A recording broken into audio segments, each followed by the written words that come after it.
Hi Granddad, it's Claire. I wanted to take some time to send you a personal video and just share with you some of my special memories of you and Grandma and just what an impact you've had on my life in strengthening my faith in Christ and in building my self-confidence and in finding a loving husband and developing a strong, healthy, loving family.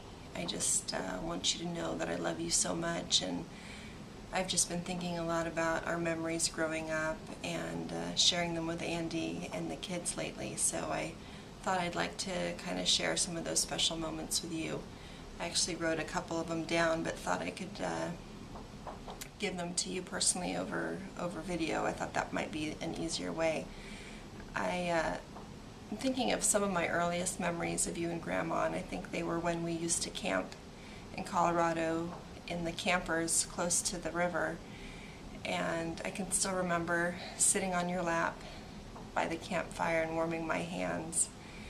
And as you know, I loved fishing, but I couldn't stand eating fish. It always made me laugh when I would see you eat half a fish, bones and all, while I was struggling just eating one or two bites smothered in ketchup.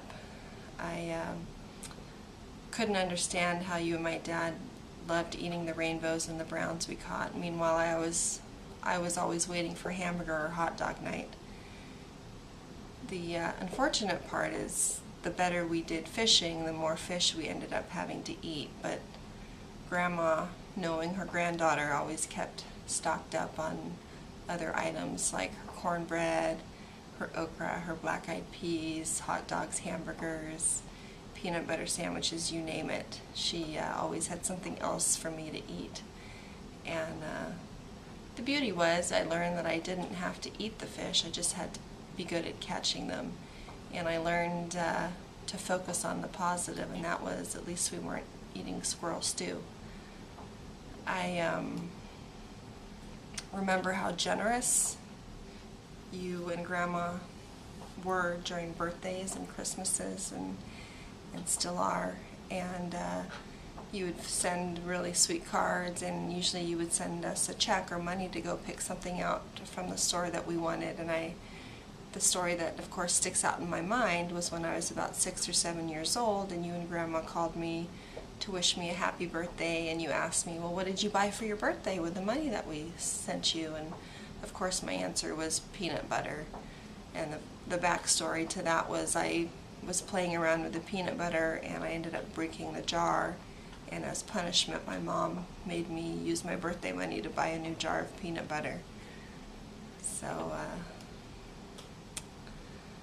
the other thing that I remember was the vegetable harvests in Thornton. You always kind of made it a fun game for us to pick the cucumbers and to get the peas out of the pods, and I just remember how delicious the pickles were and the different feasts that we would have with all the fresh vegetables. That was really a good memory as well. I of course loved when you and Grandma would come visit us in Southern California during the colder months in Colorado. I think it was typically in the January, February time frame. You would always take us to school in the morning and pick us up, and you of course would allow us to sneak treats in the afternoon. I think ice cream was one of our special treats that we used to have before Mom and Dad came home from work. You taught Jenny and I how to shoot a perfect bank shot. You helped us with our softball game, and I think it was about this time that you got me hooked on Slim Jims. I remember you would go to the store and buy the big box of them, and you and I would eat them like we were famished. And even to this day, I can't walk by the checkout at the market without seeing a box of Slim Jims without thinking of you. So I still love them, but I don't buy them as much as I used to. I, of course, was always so honored and appreciative by how much you and Grandma were interested in my basketball years. I loved playing, and I loved that you enjoyed watching me play, and I got a lot of joy out of that.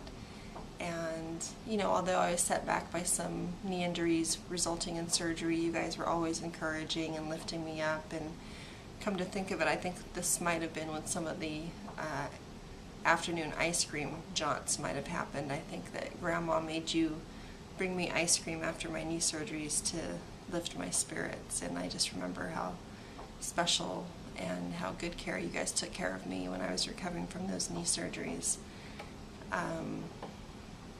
You know, as I grew up, I learned about how humble you are and were with just the different things that happened in your life, with what an amazing baseball player you were and what a war hero you were. You never shared that with people. In fact, it usually came out from one of Grandma's relatives telling us, never you.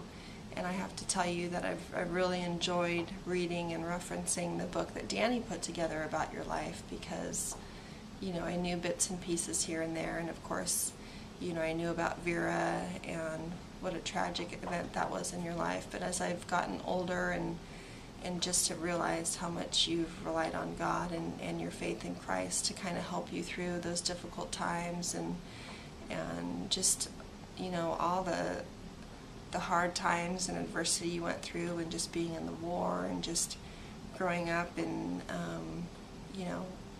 economically tough times. It's just, shows me what a great man you are, Granddad, and that's really encouraged me, and Andy and I have been reading that book and are really just astonished at how much strength you have and how much strength Grandma had too, and that was it's really encouraging and inspiring to us, and especially how much faith you have in God to lead you through it all.